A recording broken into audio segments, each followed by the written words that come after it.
Hello, everybody, and welcome to another edition of the Knicks Film School Pregame Show. My name is Andrew Claudio, a.k.a. GMAC. It is time for another Knicks matchup, this time a pretty big one on Thursday night in Minnesota against the Timberwolves. Karl-Anthony's return back to Minnesota after 10 long years, and the first time that Dante DiVincenzo and Julius Randle, non-preseason kerfuffle-related incidents. The first time they will play against the Knicks as former Knicks. Should be an emotional night up in Minnesota. And let's just jump right into it. Joining me to talk about it, one of the foremost authorities on all things Minnesota Timberwolves, from the Blue Wire Podcast Network and the Dane Moore NBA Podcast. Dane Moore, welcome back to Knicks Film School. And I got to say, sometimes I get some very obscure names for podcasts when I have people on this pregame pod. Nothing obscure about the Dane Moore Show. I know exactly why you named it that. I know exactly why it's called that. So, Dane, welcome to the Knicks Film School Show again. Yeah, man. I'm just excited for this game. I think we could talk about all the everybody's coming home stuff. Just from a basketball standpoint, I think this is really interesting too.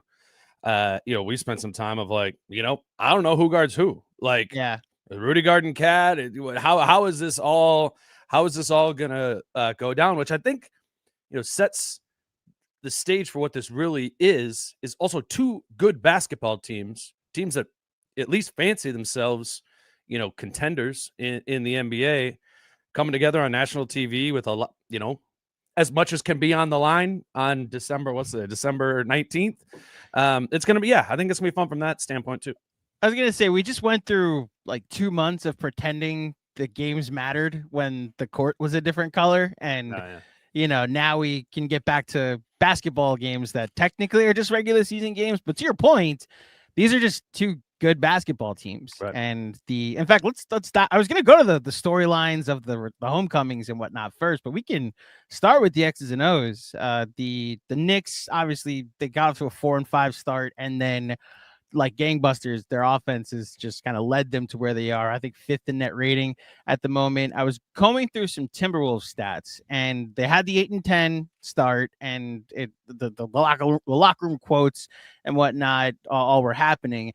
And they're 6-1 in their last 7 with a 92.3 defensive rating over that stretch, which, for context, the Spurs and the Pistons in 2004 both had 93.5 defensive ratings. And if you remember that time in basketball, that's really good.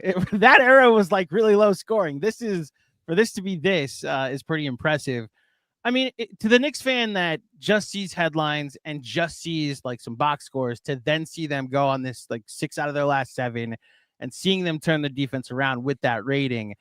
I mean, how did it start and what's changed? So through the first, 15 or 25 or so games this season. Yeah. So you said, the Knicks started 4-5, right? The Wolves started 8-10, and so you basically double how, it was feeling kind of weird there the first 10 games of the season in New York. Well, it was feeling pretty weird the first 20 in Minnesota, and they lose a game the day before Thanksgiving, and that's what drops them to 8-10. And that's where probably even Knicks fans saw the quotes out of the locker room where Ant was like, we're internally soft. We can't communicate with each other, including himself in that, which I think is actually a Cat related thing. Ant, a low key part of the Cat trade was now Ant becomes the dude, from a leadership standpoint, which maybe people on the outside would be like, oh, well, Ant's been awesome for a while now. He's probably been the leader of that team. That wasn't the case from from a locker room standpoint. Who's the guy where they're looking to? I mean, it was Cat's team for 9 years. I think even last season included, where he was the face of it. He was the voice in that locker room. So you take Cat out, and now Ant is kind of presented with clearly being that, needing to be that voice, and he says that on the Wednesday before Thanksgiving, and you're like, uh-oh, right? You're like, this is okay. Trade didn't work, whatever. And then it's from that point on where they rattle off, winning 6 of their last 7, shutting teams out. I mean, it's like every game is 104-92. right? Yeah, very Pistons-y back in the day. And at first we were kind of like, all right, they're catching teams on back-to-backs.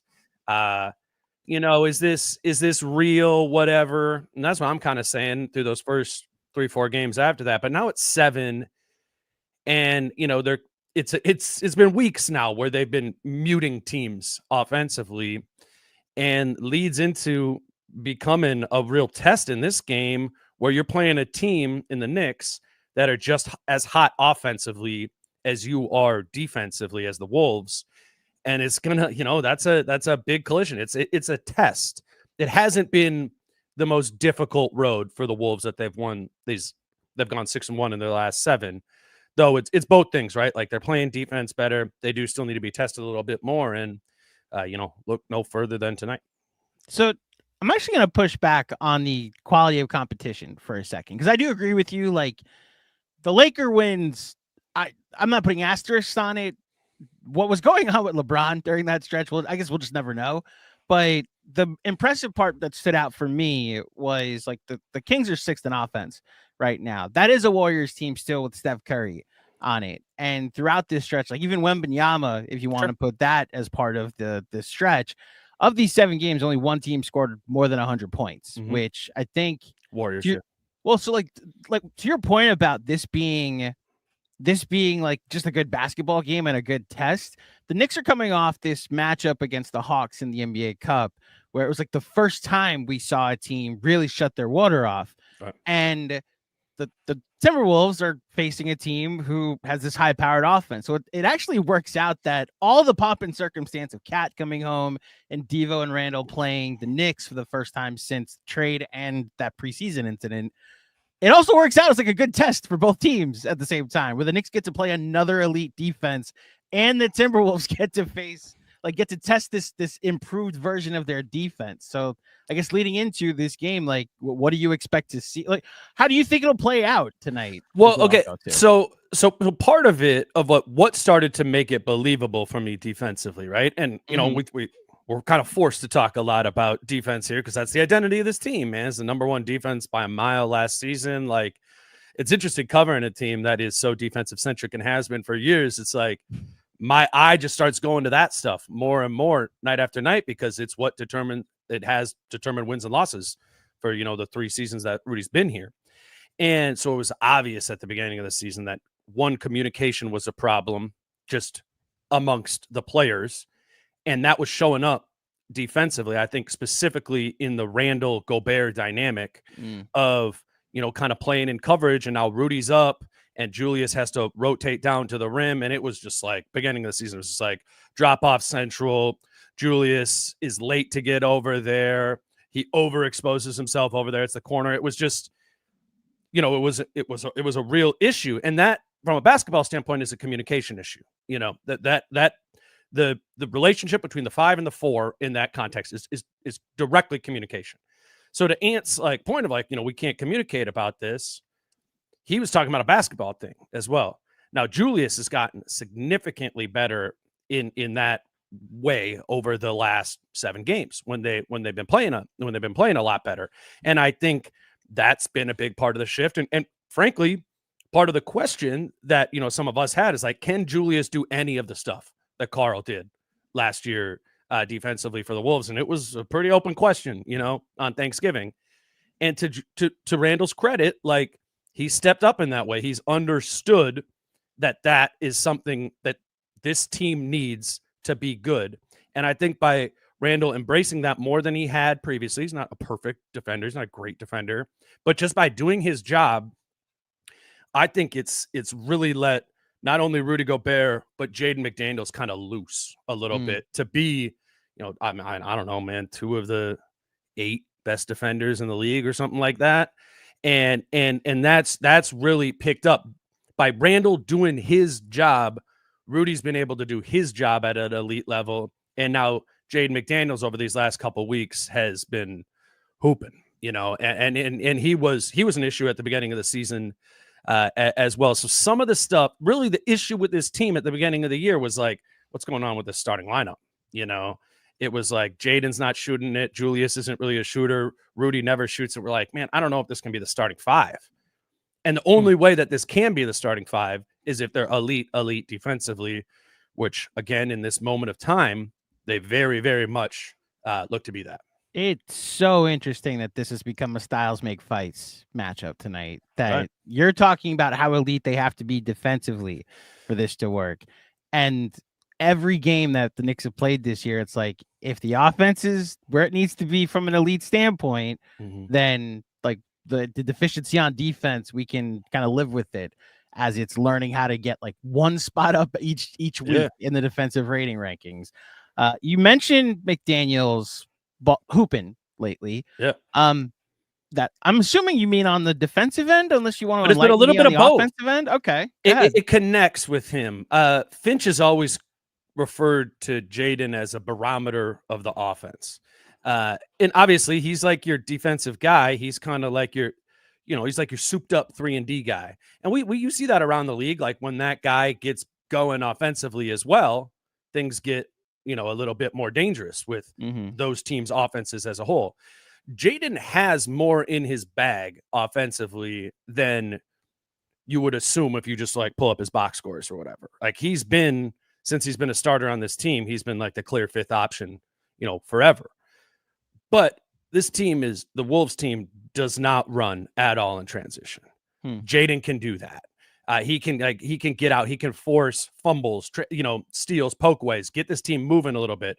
So Jaden, when he's playing defense, gets the Wolves moving on offense. He started shooting it again at a higher clip. I think since Thanksgiving, he's close to like 50% from three there. And he's got more in his game too. If you try to run him off the line, like he can go to the basket. He's 6'11". He can finish. And I think those two things like play off of each other. And that's just true. That's true about Rudy too. Like it starts with defense, but we know like it's almost 2025. Like you're not going that far in the NBA if you're just a defensive team. And they need to, and that was last year, man. They were 16th offensively, right? And they went to the Western Conference Finals. They need to be at least that.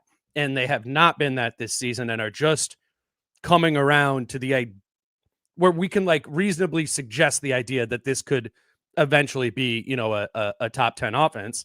And now when you got a top 10 offense with one of the best defenses in the league, like, okay, here we go. Right. And I'm sure you guys are having the exact inverse conversation with the Knicks, which is a story I'm very familiar talking about, having covered Karl-Anthony Towns for a long time. That was pre-Gobert. That was the Wolves story every single season. It's like, can we guard enough to be able to let Karl cook on the offensive side of the floor? It's a crazy inverse matchup in that way.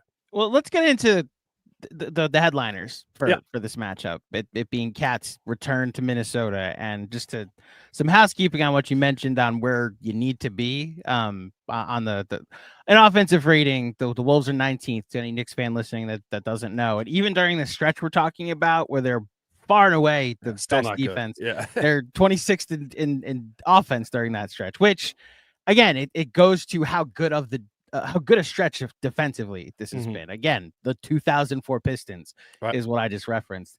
But Karl-Anthony Towns is making his return to Minnesota. I don't know if I'm enlightening you to that, but Cat is coming back. I saw some of the quotes. He gave one Dane Moore a few minutes ago at the most recent media availability, and it seems like he's in good spirits, welcoming back a weird experience for him after 9 years in Minnesota. I got to be honest, I want to go to the fan base for a second, and how do you think he'll be received tonight? Is this a hero's welcome home back to Minnesota? Or, I mean, I remember when you came on with John, and it seemed like there was mixed emotions with him leaving, and the way he's played in New York has been, I mean, we have very few complaints about Cat here in New York. So, what type of reception do you think we're going to see tonight? Yeah, I mean, the Karl story when he was here is, he was very much a one of us sort of thing. He embraced Minnesota. He leaned into it. That's one of the things I asked him about today. Like, why? And when he was drafted, Flip Saunders was the GM of the Wolves at the time, became the coach again, and KG was just back on that team. And I think that, like, for Karl at 19 years old when he gets drafted, really like laid a foundation of the culture of Minnesota basketball. And which, some people are rolling their eyes like Minnesota Timberwolves culture. Like, yeah, that did exist also in 2004 when the Wolves went to the Western Conference Finals. And, if they would have beat the Lakers, right? Yeah, then they would have gone and played those Pistons in the championship. But the Wolves were good then. And Minnesota, again, maybe to Minnesota or to New York people, you probably don't know, but like this is actually has like a very robust basketball community. And I think those early 2000s Wolves teams were very much an emblem of that. Flip, played at the University of Minnesota. He got it, and KG got it too. Probably the only two people in Wolves history up to that time who did. And I think they really instilled that in Karl. And if you're somebody like I'm 35, like in 2004, I'm 14, 15 years old, and that is, if you have a connection to Minnesota basketball, you have a connection to the Timberwolves, like it started then. And so there's always been a very strong connection with that contingent of the fan base because Karl made that important. And that was, those are the games that, dudes went to with their dad, when they were there, when they were a kid and whatever. And Karl got that. I don't know. And I've covered the team for 8 years, whatever. I've never seen anybody else sort of embrace the culture of basketball in Minnesota, take the time to understand it.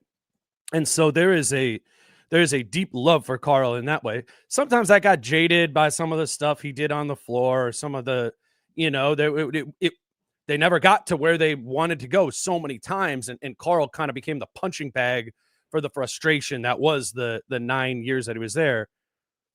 But you come to today and it seems like so many of those frustrations, whatever frustrations existed, kind of like fall away. And you remember what he represented, to the people here who, were buying tickets to watch a 20-62 team and all that. And Karl kept it important. And I think in many ways, like, yeah, just kept this team relevant enough to when something else special came around in Anthony Edwards that people were ready to jump on it and kind of, take that baton in the way that KG handed it to Cat, and Cat like took pride in that, handing it to Ant. And there was never any like real beef about that. I think people here love that because they love Ant too, and that future that they wanted with Cat, they hope to find through Ant. And if that does happen, I don't think it would have been able to happen had Karl not got all of this and kind of started to instill that in it. Does that make sense? Yeah. So more by and large, he's going to win the popular vote tonight. Oh, 100%. Yeah. It's not going to be like booze and all that. It's going to be, even just looking, tweeting out some of the videos I took at the press conference today. It's the comments are all like, crying emojis, all this, like we miss a trade for a back, all that sort of stuff. Well, so you just hinted at something that I'm curious of, the trade for him back, which I'm sure I'm sure those fans understand the CBA a little bit, but the sentiment of what he's been in New York this year, I guess it's a two-part question. How much resentment is there or second guessing has there been that he's not on the team anymore? And how much of that frustration, if it exists, has been directed at Randle and DiVincenzo through the first 25 games? No, it's a good question. It's good to bring up the CBA because I do think that the people, who are into it enough to understand a basic level of the collective bargaining agreement and what that does to roster construction get the motivation behind the Cat trade, right? Especially where they were financially going forward. 100%. And, and that's something I tried to, articulate at that, when back in September or whatever about like, what this meant. Because what it was going to be was it was going to be Denver 2.0. And like, if you don't trade Cat, then you're just going to start losing valuable pieces off of the ship. You're going to lose Naz Reid. You're going to lose Nickeil Alexander-Walker. There wasn't going to be a longevity to it. And it was going to be a really top heavy, like Cat and a Rudy team with nothing else. Eventually it was going to get to that point. So I think a again, a contingent of the fan base understood that was necessary business to do so.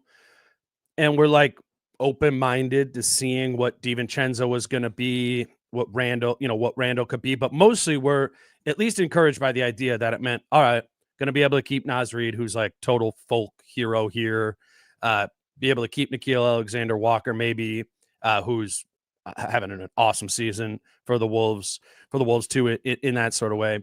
But, then there's like, I watch football on Sundays, but I don't know how the CBA and the NFL works, right? So it's like, if you're more of that type of, you might be a really smart basketball fan, but you just haven't got into like the salary cap and how that works. You might just be like, man, what are we doing? Like now Randle takes the ball all the time. DiVincenzo's shooting 32% from three. We got maybe a first round pick from Detroit. Like, there's that voice too. And I'm not trying to make that wrong either. It's just, they both kind of go together, right? You got some future financial flexibility that was needed and necessary as a product of Karl making, $50+ million a year for the next 4 years. But there's also now, as understandably, the Randle and DiVincenzo pieces haven't fit in perfectly. There's maybe a little bit of seller's remorse in that way too. So I want to talk about both Randle and DiVincenzo, and I want to start with Randle because, like, where I come from with Julius Randle and where my appreciation comes from, it's very personal, and I'm sure you and other people listening to this can relate to. And Knicks fans who are listening have heard me say this, but the pandemic hit all of us differently and extremely hard. And the first good thing I enjoyed post-pandemic was Julius Randle winning Most Improved Player during that We Here season when the Knicks were suddenly a 4 seed when they were projected to win 22 games. And regardless of the frustrations that Knicks fans and he felt toward each other at times over the next 4 years, there was an appreciation for that initial feeling and then the growing pains that followed with him establishing himself as an all-star in the league. So when he got traded, it was an understood upgrade from a talent perspective, but there was still that man, like, Julius, I'm never going to forget that initial thing you did for us, and obviously did for yourself, but I'm curious. I mean, the real question is the financial flexibility into the future that you just talked about with the Timberwolves. Does it include Julius Randle? Like, how much is he in the long-term plans for this team going forward? I think probably more than the narrative suggests, right? Does that make sense? One part of it is just a financial thing where, like, he has a player option for next season. So he is not a expiring contract, and you can't treat him as such, right? You need to navigate the possibility that he does just opt into that a season from now. So there's a dynamic there. There's also a dynamic of like, well, what if he opts out and they resign him? And then there's like more of a permanence to this. What's the possibility you put on that right now? I mean, they would need to be playing significantly better, specifically offense, and Julius being more of a driving factor of that. I think for that to be justified, but also they might just be strapped at some point of like, they are in the second apron. There are restrictions for what they can do. A lot of people here are drawing comparisons to the D'Angelo Russell's situation in 21-22 season, where it was like, and they eventually trade D'Lo at the deadline and they get Mike Conley and Nickeil Alexander-Walker and 3 seconds from him. It's like this huge win of a trade, right? Well, there's just significant limitations to what you could even trade Julius Randle for, given where the Wolves are. Like, you can't aggregate his contract with another contract.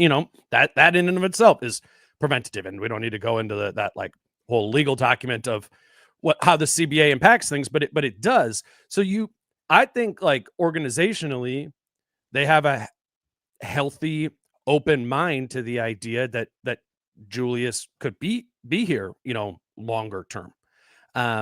Finch, the coach, coached him in New Orleans, has, as we talked about before, like has a good relationship with him.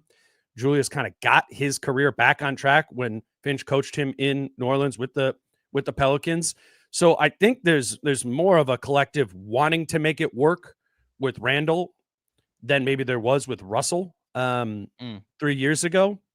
Some of that out of necessity, but some of that out of belief, I think, is well. I got to this point of that season with D'Lo, and if we would have done a podcast, I'd be like, yeah, D'Lo's getting traded at the deadline.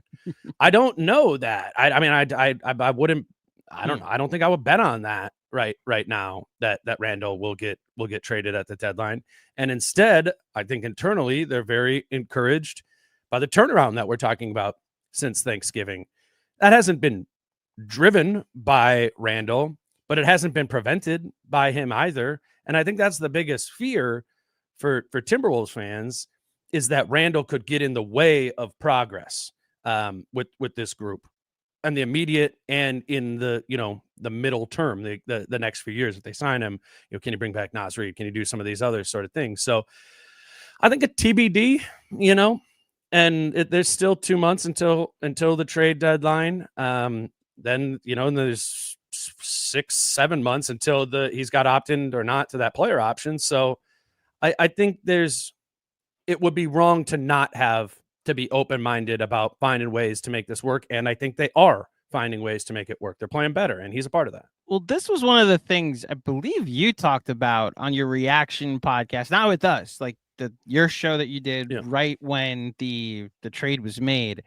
And it's that the timeline has somewhat changed, and it's more so of an expectations thing that, yes, this team was in the conference finals last year. Yes, like they have talent here, but now like the clock isn't ticking on, like with Cat here, we kind of have to win right now. We have to make this work because of what the CBA is going to force us to do with this roster.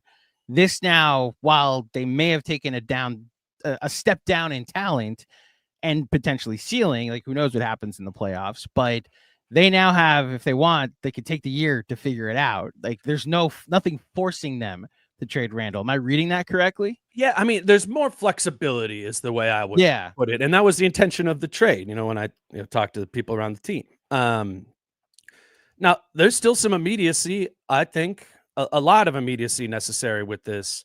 Mike Conley is extremely important to how this team functions, did last season as well. And he's 37 now. And he started the season rough, but he's kind of getting back on. But then we had the first month of the season, we're like, all right, did he just fall off the cliff as he washed? That was a little bit of an open question there. The odds of that are even higher next season when he's 38 years old. Rudy Gobert, I mean, Rudy's playing really well right now too. But he's 32 also. And yes, like there's the young group of the Wolves. There's Ant, locked up long-term. Jaden's locked up long-term. You could bring back Naz, who's 25, and do that. But if you don't have Mike Conley and Rudy Gobert playing like Mike Conley and Rudy Gobert, or just not on the team, it's not a very good team.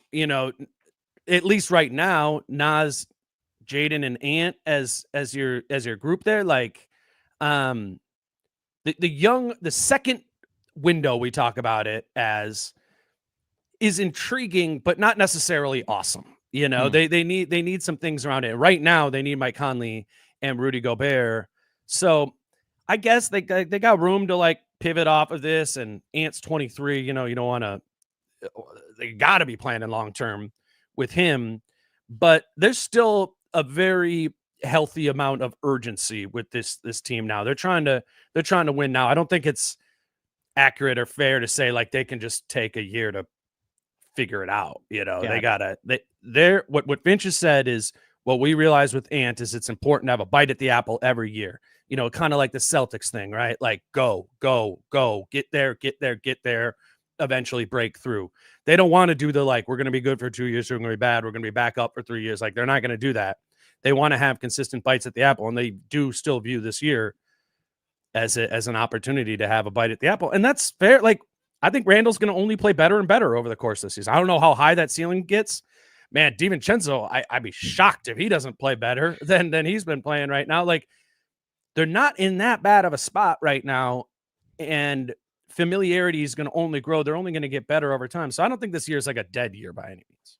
Yeah, I didn't even mean to imply that it was a dead year. It's very much just like the Thunder exist type of thing, Sure. and looking at what the Western Conference is, like they're 14-11. If they were in the East, they'd be Sure. locked into a 4-5 matchup with the Knicks in the first Yeah, round. that'd be And fun. they're fighting for their playing lives at the moment in the loaded Western Conference, while, like I said, improving over the last 6 or 7 games. So look, I'm excited to see what the Timberwolves look like tonight. I'm excited to see the Devo revenge game that's obviously coming. I know Timberwolves fans would love to see some type Yeah. of Devo revenge game against the Knicks, with how he's played so far this year.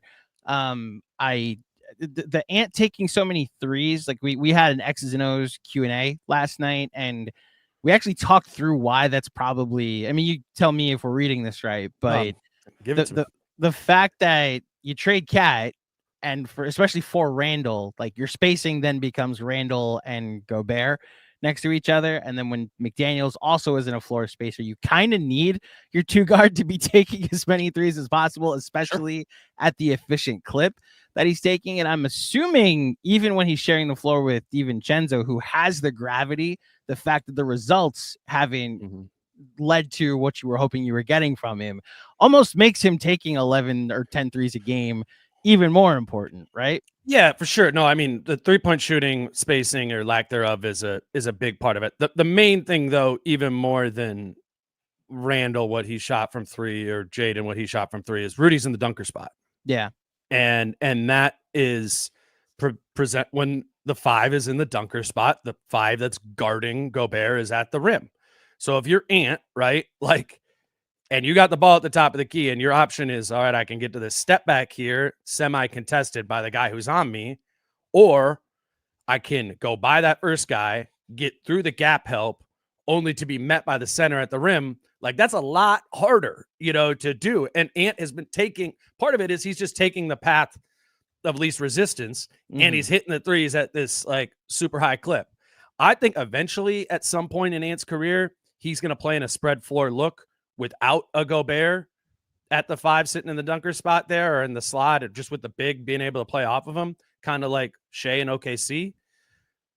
And everyone's like, oh, you got to play like that now. The issue is, like, if you take Gobert out of the dunker spot, well, you take him out of the rim on the other side too. And if Gobert's not on your team, then you're not the number one defense either. And Ant needs Rudy in that way some too. So it's a little push and pull. They chose to prioritize defense around Ant, and believe that he would be able to figure it out offensively around him. And this season, he's been figuring it out by just taking more threes and hitting them at a higher clip. I mean, that is the thing he worked on this summer to get to another level. And I think it's also, I was going to say, he played with Cat a lot last year, who shot, I mean, DiVincenzo shoots a lot more threes than Cat does, but Ant and Dante don't play together as much as Ant and Cat did. You know what I'm saying? Okay, yeah. So there's not, you don't feel that spacing that DiVincenzo provides as much as you did Cat. Though I will say the spacing that Cat provided for Ant was always overrated, because he didn't shoot that many. Julius shot more threes per game. But the gravity never created? For sure. No. The gravity definitely created it. I said it's just overrated. It's this like idea that, or last year it was this idea that, Karl's just over here spaced and that this guy's all over him and Ant just has this freeway to the basket. That was not Timberwolves basketball last season. A frustration with Karl is he didn't shoot that many threes. And I was watching their game against the Magic yesterday, and Karl's letting it rip, and that would have been really good for the Wolves and for Ant if Karl would have let it rip from 3 when playing next to Ant like he is this season. But that's a difference between him playing the 5 versus him playing the 4 and the type of players that are guarding him. When he played the 5 in a spread floor look, he shot a bunch of threes here. Julius Randle shot more threes per game last season than Karl-Anthony Towns did, and it's decently close this year as well. So there's layers to it. Well, I'm curious to see how those layers play out on the court tonight, especially with Cat making his first trip back to Minnesota. I've got 2 questions. One's for me and one's for you. One's from Kevin Danishevsky. AC, if Josh is out, who do you think starts? I think it should be Deuce McBride. I would be curious if Tibbs experiments with the Precious Achua at the 4 lineup with Gobert and Randall. Should not do that against that. That's Oh, falling right into how the Wolves want to play, right? Like, it takes away the advantage of having you actually get to go 5 out and with five. Mhm. Well, so here's I know you've probably heard about the Mikal Bridges thing that's been happening here in New York, and he's played better. I want it on the record. Sure. He's played better. To any Knicks fan that's going to comment on this video, what are you talking about, Mikal Bridges thing? He's played better. I get it. The fact that he hasn't been the floor spacer you've wanted him to be is the last thing we expected. We were like, well, Deuce should probably start for Josh Hart, or there were people that were saying Deuce should probably start for Josh Hart because Josh Hart has been a reluctant shooter. And here we are 26 games in. Josh Hart is leading the NBA in 2-point percentage, is shooting 40% from 3, has a 68 true shooting at the moment. And he is questionable with some personal reasons. I have no idea what they're even entailing. So we'll see. My guess would be that he goes Deuce McBride tonight. So it's an interesting, if it's Hart or McBride, like the Wolves in the playoffs last season in Denver, they put Cat on Jokic and they had Gobert lurk off of Aaron Gordon. And that was why they won that series. That Cat was able to kind of stand up Jokic, and then Gobert was able to kind of spy over, right? So something we've been talking about this year, particularly at the beginning of the year, they never did that. It's like, wait, can Randle not guard the opposing 5 and Rudy be able to be in the spy look? Like, that wasn't happening at all. And I think you look at this matchup and you would go, well, it'd be nice if you could put Randle on Cat and have Rudy kind of there to spy help. But Rudy needs to have an Aaron Gordon-like option to play off of, which Josh Hart seems like on paper, but to the stats that you just rattled off there, it doesn't really feel like they got like a Josh Giddey type option that they can just hide somebody on right now, which leads me to believe that I think Gobert is going to guard Cat. And then that's a whole different like can of worms. Now I think Karl's got to play inside a little bit. He's going to try to play inside a little bit more. That's what Rudy's not really good at, is one-on-one post defense. It's how the Wolves choose to match up with Karl is going to determine a lot about this game. And I think the surrounding personnel that the Knicks put around Cat, it determines what the Wolves, can do. So yeah, Hart being out, and if you play Precious, like, man, I think the Wolves just go put Randle on Cat and have Rudy ignore Precious. I think that would be the dream, I think, if you're the Wolves. I do think that teams are still, like you said, putting their center on Josh Hart. It's just like like we said, the overrated part of Cat being a floor spacer, it's more of theory than anything else. Like, teams are still trying to sag off a Josh Hart or put their center on Josh Hart, and the Knicks either bring him into the action, keep him moving, so that way, like, as he cuts, Anunoby cuts back into where he was and cuts into space, and you've open threes for days. I think he's also just making them pay when they do that.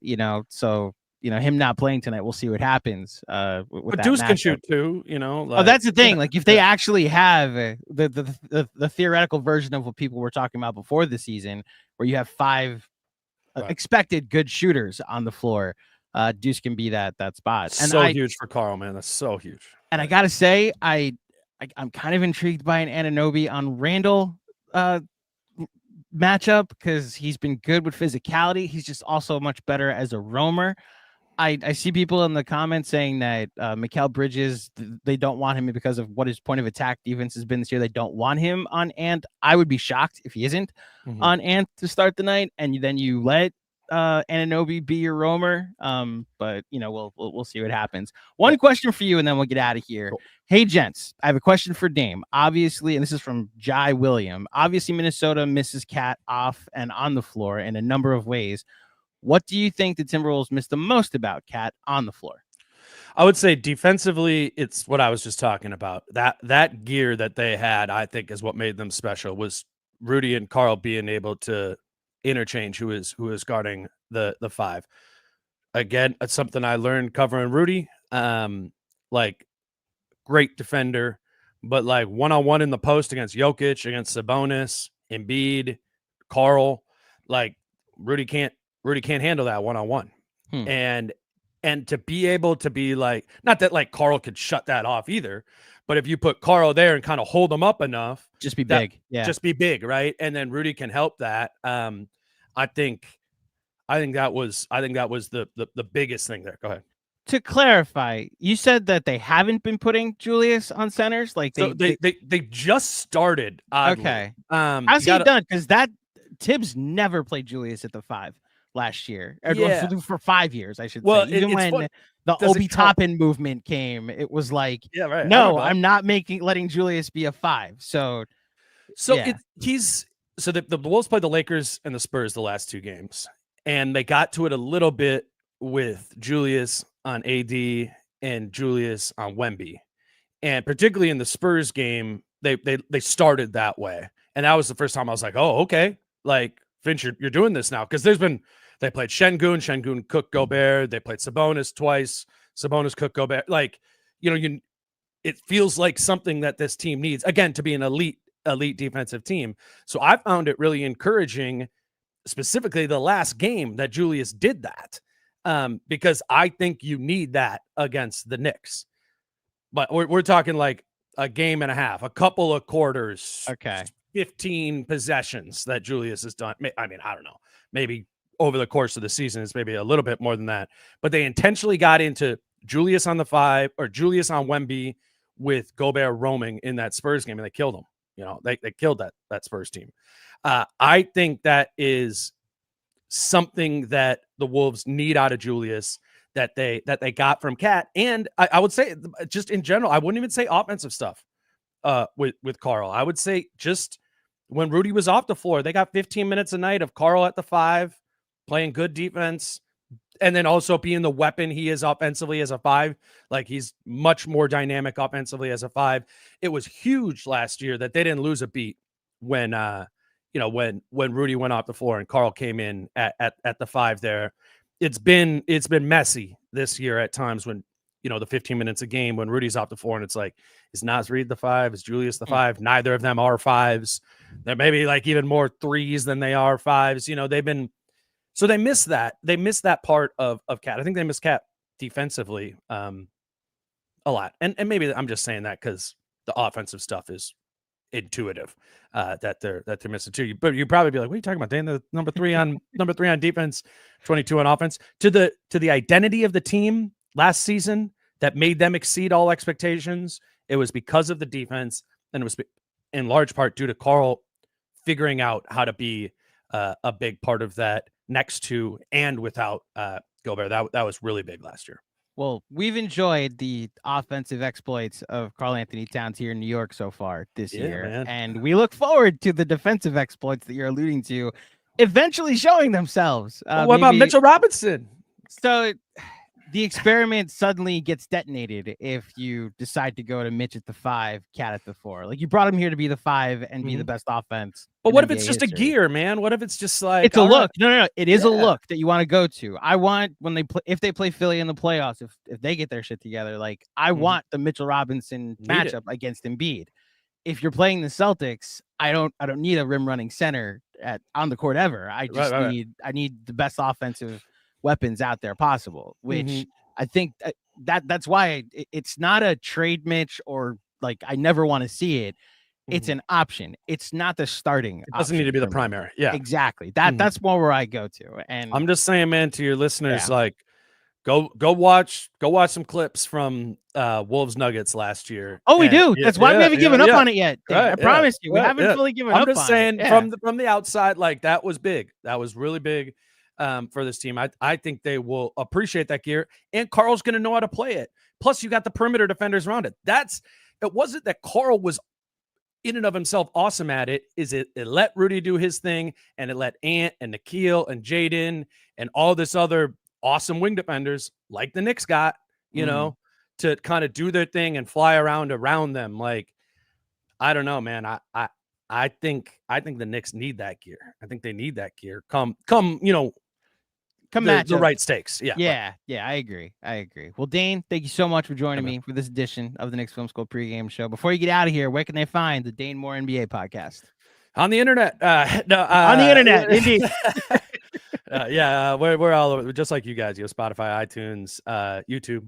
You can watch us there. We'll be we'll be doing a recap tomorrow. Yeah, tomorrow morning of whatever. A lot goes on. I'm sure a lot will go on tonight. It always feels like this morning was a lot. But we'll be talking about the basketball of it and the Karl part of it too. If you want to tune into some Wolves talk. Indeed. Thank you, Dane, as always, for joining us. Thank you, everybody, for tuning in to another edition of the Knicks Film School pregame show. If you dug it, please head over to iTunes, drop a 5-star rating and a review. I will be back not on Saturday before the Pelicans game. Apologies that I don't want to preview the New Orleans Pelicans game. But I will be back on Monday to preview the Knicks matchup against RJ Barrett and maybe Emmanuel Quickly if he decides to play basketball again this year. Get well soon, quick. We'd love to see you at the Garden on Monday. But that's the schedule going forward. Obviously, John on the post game after this one late tonight. And until next time, thank you for listening. Thank you for watching. Enjoy the game tonight, and I will speak with you soon. Peace.